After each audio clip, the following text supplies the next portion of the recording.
Si nous avons autant besoin des jeunes aujourd'hui, c'est pour préparer notre avenir, pas seulement leur, mais le nôtre. Parce que les jeunes qui sont aujourd'hui au village de la chimie, certains, et j'espère un grand nombre, seront demain des collaborateurs, des décideurs, des développeurs de nos entreprises. Et ce qui est en jeu, c'est leur avenir, mais c'est notre avenir et quelque part la contribution à l'avenir de la vie économique.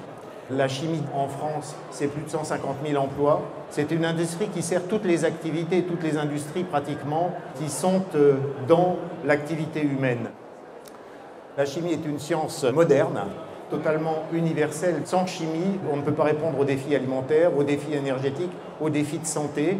La chimie, après tout, qu'est-ce sinon une longue et systématique curiosité que nous devons développer ensemble auprès des jeunes. Un exemple, c'est celui de l'électronique. Bon, il est incontestable que le développement de l'électronique a complètement bouleversé notre vie au cours des dernières décennies. Si on a pu faire l'électronique, c'est parce que les chimistes ont su faire du silicium ultra pur.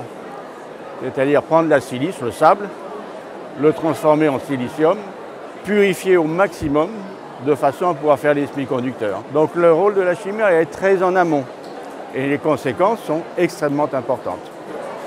Une des grandes découvertes, elle date d'un peu plus d'un siècle maintenant, c'était la synthèse des colorants, ça paraît idiot.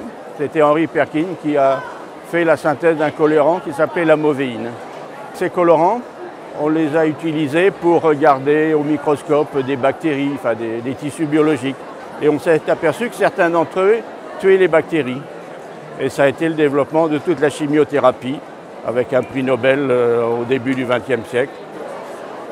Si on parle réchauffement climatique, en général, dans les journaux, vous voyez le problème du CO2. Là où la chimie, à mon avis, va avoir un rôle important, ce n'est pas pour se débarrasser du CO2, c'est pour l'utiliser de façon à fabriquer des biofuels, des médicaments, des produits en imitant là encore la nature.